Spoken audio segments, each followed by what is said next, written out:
Esse podcast é apresentado por b9.com.br.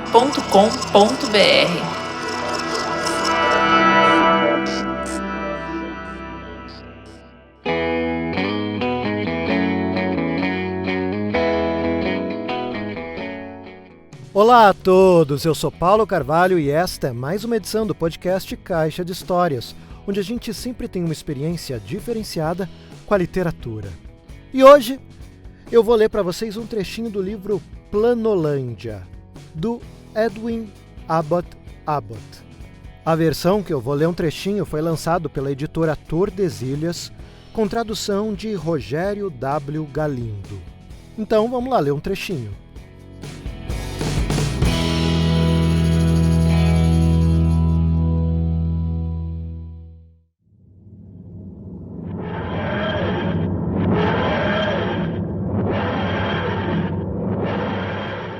Prefácio à segunda edição revisada, do editor.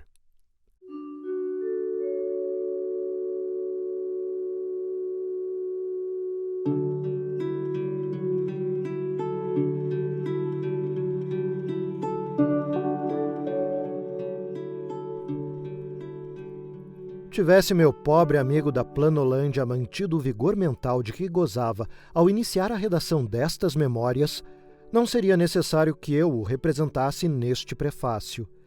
Ele deseja, primeiramente, agradecer aos leitores e críticos da Espaçolândia, cujo reconhecimento exigiu, com inusitada celeridade, uma segunda edição desta obra. Em segundo lugar, deseja desculpar-se por certos equívocos e erros ortográficos, pelos quais, no entanto, não é totalmente responsável. E, em terceiro lugar, deseja explicar uma ou duas ideias que foram mal compreendidas. Porém, ele já não é mais o quadrado de outrora. Anos de cárcere e o fardo ainda maior da incredulidade e do escárnio generalizado somaram-se à decadência natural da velhice para apagar de sua mente muitos dos raciocínios e dos conceitos e também de grande parte da terminologia que ele aprendeu durante sua breve estadia na Espaçolândia. Ele me pediu, portanto, que responda em seu nome a duas objeções específicas, uma de natureza intelectual, a outra moral. A primeira objeção é que um habitante da Planolândia, ao ver uma linha, vê algo que deve parecer espesso ao olho, além de extenso. Caso não houvesse alguma espessura, não seria visível.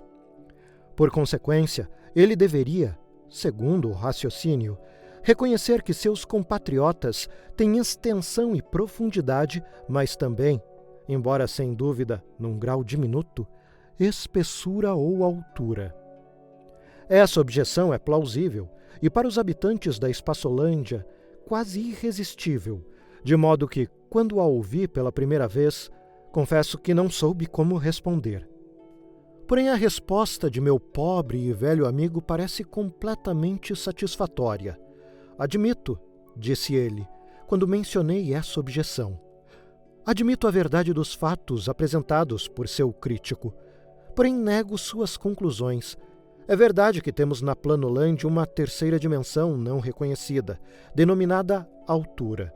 Assim como é verdade que vocês de fato têm na Espaçolândia uma quarta dimensão não reconhecida, que não tem hoje qualquer denominação, mas que chamarei de extra-altura. Contudo, não temos como tomar conhecimento de nossa altura, assim como vocês não teriam como tomar conhecimento de sua extra-altura. Mesmo eu, que estive na Espaçolândia e tive o privilégio de compreender por 24 horas o significado da altura, mesmo eu não consigo compreendê-la, nem percebê-la pelo sentido da visão ou por qualquer outro processo racional. Só consigo apreendê-la pela fé. O motivo é óbvio. Dimensão implica direção, implica mensuração, implica haver mais ou haver menos. Porém, todas as nossas linhas são igual e infinitesimalmente espessas, ou altas, como preferir. Por consequência, não existe nada nelas que leve nossa mente à concepção daquela dimensão. Nenhum micrômetro delicado, conforme sugeriu um de meus apressados críticos da Espaçolândia, seria de qualquer valia para nós, pois nós não saberíamos o que medir, nem em qual direção. Quando vemos uma linha, vemos algo que é extenso e brilhante. O brilho, assim como a extensão, é necessário para a existência de uma linha. Caso o brilho desapareça, a linha se extingue. Portanto, todos os meus amigos da Planolândia, quando falo com eles sobre a dimensão não reconhecida, que de algum modo é visível em uma linha, dizem: "Ah, você está falando do brilho?" E quando respondo "não, estou falando de uma verdadeira dimensão", eles imediatamente rebatem: "Então apresente uma medição ou nos diga em que direção ela se estende." E isso me silencia, pois não tenho como fazer nada disso. Ontem mesmo, quando o Sumo Círculo, em outras palavras, nosso supremo sacerdote, veio inspecionar a penitenciária estadual e me prestar sua 7ª visita anual e perguntou-me pela 7ª vez: "Você está melhor?" Tentei provar que ele era alto, assim como extenso e profundo, embora ele não o soubesse. Mas qual foi a resposta dele? "Você diz que eu sou alto. Meça a minha altura e acreditarei." O que eu podia fazer? Como poderia responder a esse desafio? Fiquei arrasado e ele saiu triunfante da sala. Isso continua parecendo estranho? Então, se coloque em uma posição semelhante. Imagine que uma pessoa da 4ª dimensão, que aquecesse em visitá-lo, dissesse: "Toda vez que você abre os olhos, você vê um plano, que é composto de 2 dimensões e infere um sólido, que tem 3. Mas, na realidade, você também vê, embora não reconheça, uma 4ª dimensão, que não é cor, nem brilho, nem nada do gênero, mas uma verdadeira dimensão. Embora eu não possa lhe mostrar sua direção, nem haja maneiras para que a meça, o que você diria a um visitante como esse? Não o colocaria na cadeia? Bem, esse é meu destino." E é tão natural para nós da Planolândia aprender um quadrado por pregar a 3ª dimensão, quanto será para vocês, na Espaçolândia, prender um cubo por pregar uma 4ª. Ai de mim, que forte parentesco une a cega e perseguidora humanidade em todas as dimensões. Pontos, linhas, quadrados, cubos, extracubos. Todos igualmente escravos de nossos respectivos preconceitos dimensionais. Como um de seus poetas da Espaçolândia disse: "Um toque da natureza torna todos os mundos semelhantes." Nessa questão, a defesa do quadrado me parece inexpugnável. Quisera poder dizer que a resposta dele à segunda objeção, a objeção moral, é igualmente clara e convincente. Trata-se da afirmação de que ele odeia mulheres, e como essa objeção foi apresentada de maneira veemente por aquelas que, quis a natureza, representam um pouco mais da metade da raça da Espaçolândia, eu gostaria de eliminá-la, até onde possa fazê-lo honestamente. Porém, o quadrado está a tal ponto desacostumado ao uso da terminologia moral da Espaçolândia que eu estaria cometendo uma injustiça caso transcrevesse literalmente sua defesa. Agindo, portanto, como seu intérprete e resumindo o que ele disse, entendo que ao longo de 7 anos de prisão ele modificou seus pontos de vista, tanto em relação às mulheres quanto em relação aos isósceles, ou classes inferiores. Pessoalmente, ele hoje tende à opinião da esfera, de que as linhas retas são em muitos aspectos importantes superiores aos círculos. Porém, escrevendo como historiador, ele se identificou, talvez demais, com os pontos de vista em geral adotados pelos historiadores da Planolândia e, segundo ele foi informado, até mesmo da Espaçolândia, em cujas páginas, até épocas muito recentes, os destinos das mulheres e das massas da humanidade raramente foram vistos como dignos de menção e jamais considerados com cuidado. Em uma passagem ainda mais obscura, ele agora deseja rejeitar as tendências circulares ou aristocráticas naturalmente creditadas a ele por certos críticos. Embora faça justiça ao poder intelectual com que alguns poucos círculos mantiveram por poucas gerações sua supremacia sobre quantidades colossais de seus compatriotas, Ele acredita que os fatos da Planolândia, falando por si sem comentários de sua parte, declaram que revoluções nem sempre podem ser sufocadas por meio de massacres e que a natureza, ao condenar os círculos à infecundidade, condenou-os, em última instância, ao fracasso. E aqui, ele diz, vislumbro o cumprimento da grande lei de todos os mundos, segundo a qual, enquanto a sabedoria do homem pensa estar trabalhando em uma coisa, a sabedoria da natureza o leva a trabalhar em outra, bastante diferente e bem melhor. Quanto ao resto, ele suplica aos seus leitores que não suponham que cada minúcia na vida cotidiana da Planolândia deva corresponder a algum outro detalhe na Espaçolândia. E, no entanto, ele espera que sua obra, tomada como um todo, possa se mostrar sugestiva, além de divertida, para os habitantes da Espaçolândia de mentes moderadas e modestas que, ao falar daquilo que é da maior importância, embora esteja além da experiência, recusam-se a dizer, por um lado, não pode ser assim jamais, e, por outro, é necessário que seja precisamente assim, e sabemos tudo sobre isso.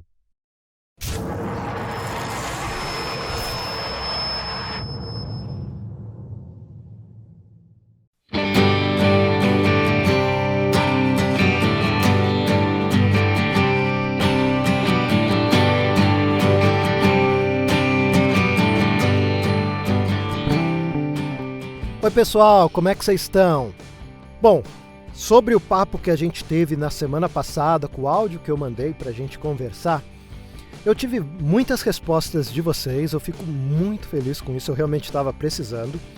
Deu para perceber que o assunto preferido para vocês, né, a proposta que vocês mais gostaram, é a proposta de linguística aplicada ao dia a dia, né, dessa divulgação científica de conteúdos de linguística aplicada ao uso cotidiano, como se expressar melhor sabendo teoria linguística. Então, vou investir neste tipo de conteúdo. Algumas pessoas demonstraram interesse em histórias, né, em texto narrativo, e também tive uma pessoa que ficou interessada no clube de leitura de livros em inglês. Então, são esses os 3 conteúdos que eu vou fazer. O programa normal do Caixa de Histórias, então eu vou tentar manter quinzenal, um livro novo, a gente conversar sobre um livro novo a cada 15 dias, mas entre estes programas ainda vou manter o Lendo Novos Autores e o Livros Mudam Vida, conforme eu conseguir a agenda, tanto com os novos autores quanto com os autores já consagrados. Vou manter semanalmente o clube de leitura. Cada semana eu vou comentar um episódio de um livro que eu estou lendo em inglês. Então, para dar tempo de todo mundo ler junto, e aí a gente conversar, ver se você entendeu tudo que o capítulo diz, se eu entendi, e aí a gente bate papo sobre aquele capítulo. Acho que pode ser uma experiência legal para quem está aí tentando melhorar o seu inglês. E vou tentar, pelo menos inicialmente, uma vez por mês, lançar conteúdo de linguística, tá? Inicialmente só uma vez por mês, que é algo que eu acho que eu consigo encaixar na minha rotina sem que eu me atropele. Se eu botar quinzenal, não sei se eu vou conseguir cumprir toda quinzena, e semanal é loucura. Então, vou começar com conteúdo mensal de linguística, tá?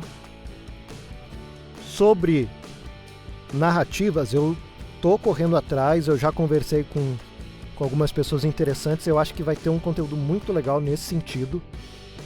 E, enfim, por hora é o que eu posso falar, mas vai demorar um tempo, ainda não recebi nenhum texto, então aguardem que em algum momento sai. Esse é um conteúdo que dá para ser mais frequente, dá até para ser semanal, se eu conseguir receber textos no mesmo tempo. Mas enquanto eu não sei quantos textos eu vou receber, eu não consigo confirmar para vocês a frequência dessas leituras, tá bom? Então é isso, gente. Hoje eu só queria comentar os feedbacks que eu recebi e contar para vocês, então, quais serão os planos aqui do Caixa de Histórias.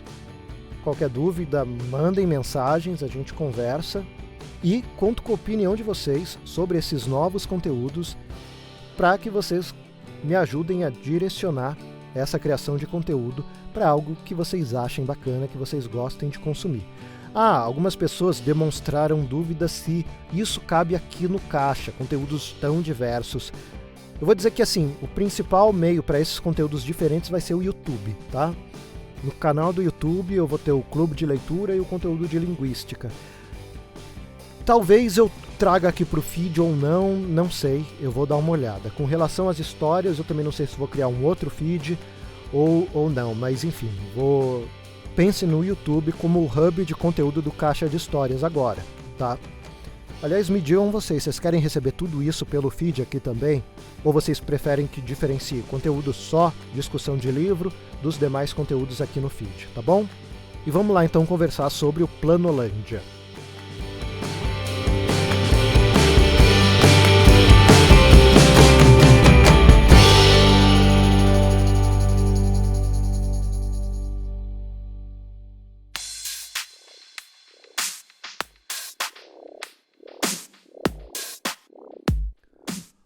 O Edwin Abbott nasceu em Londres em 20 de dezembro de 1838 e faleceu em 12 de outubro de 1926. Foi um escritor e erudito inglês. Ele foi educador e teólogo, graduado no St. John's College, Cambridge.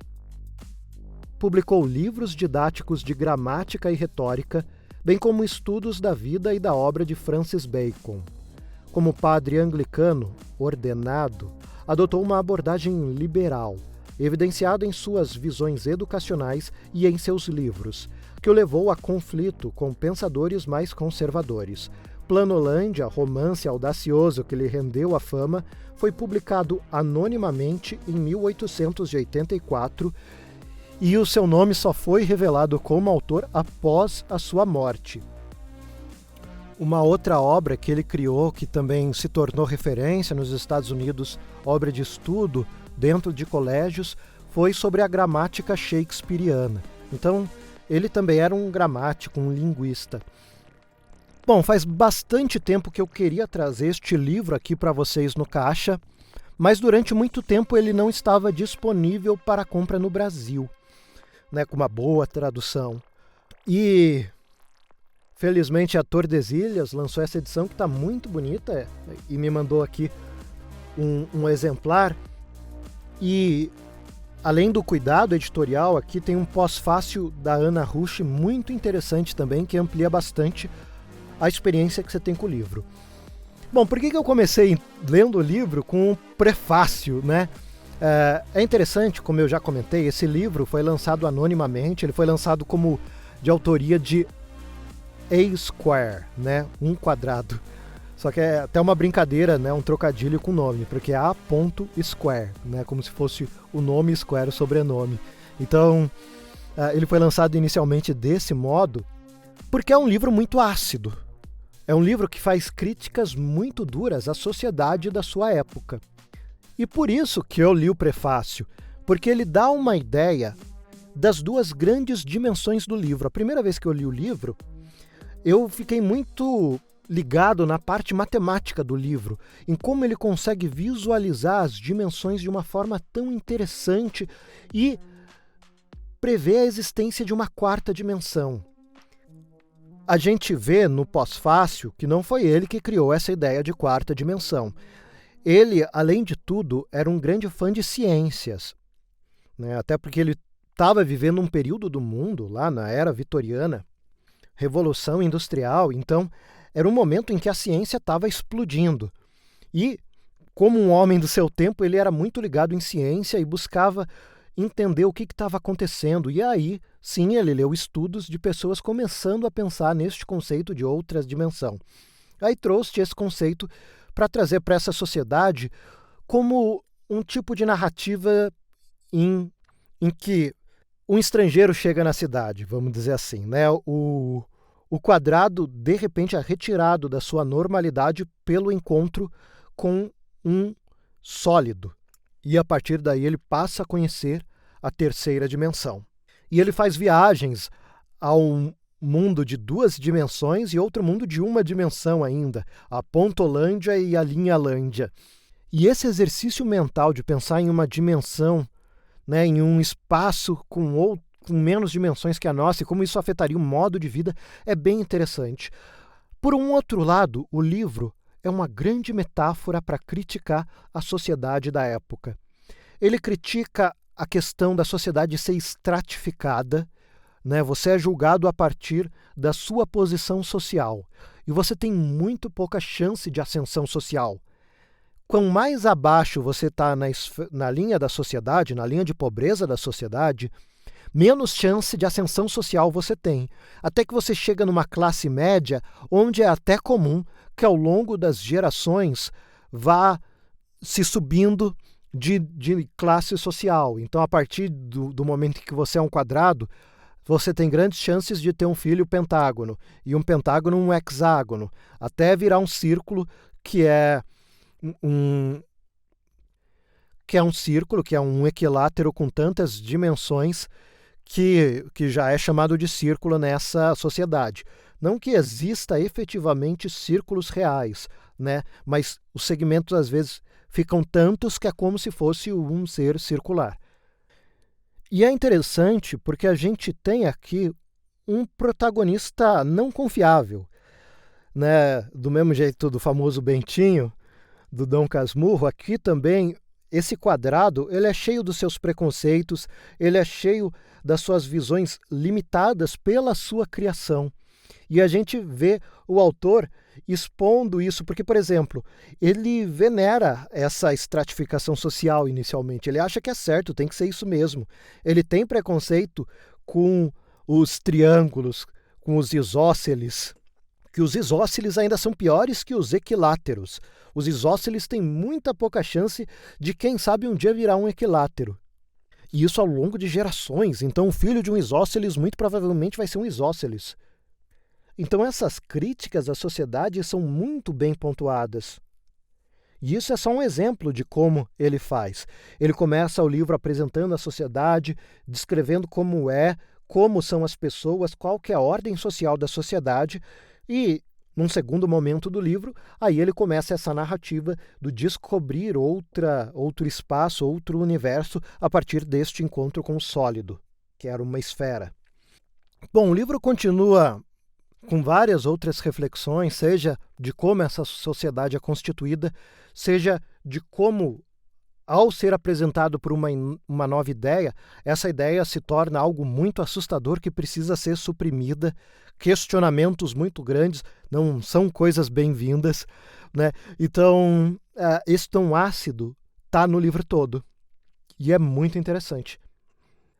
Os capítulos são escritos muito curtinhos, são capítulos bem curtinhos, então é um livro também que é muito fácil de ler, você lê muito rápido. O livro em si não é muito grande, não chega a 200 páginas, então você consegue ler sim numa tarde, tranquilamente, e é uma leitura muito agradável e suscita a sua imaginação de uma forma muito interessante. Então, recomendo que vocês leiam Planolândia, do Edwin Abbott, tá certo? Então é isso, pessoal. Esse foi o programa dessa semana. Espero as opiniões de vocês sobre os novos conteúdos conforme eles forem saindo e até a próxima. Tchau, tchau!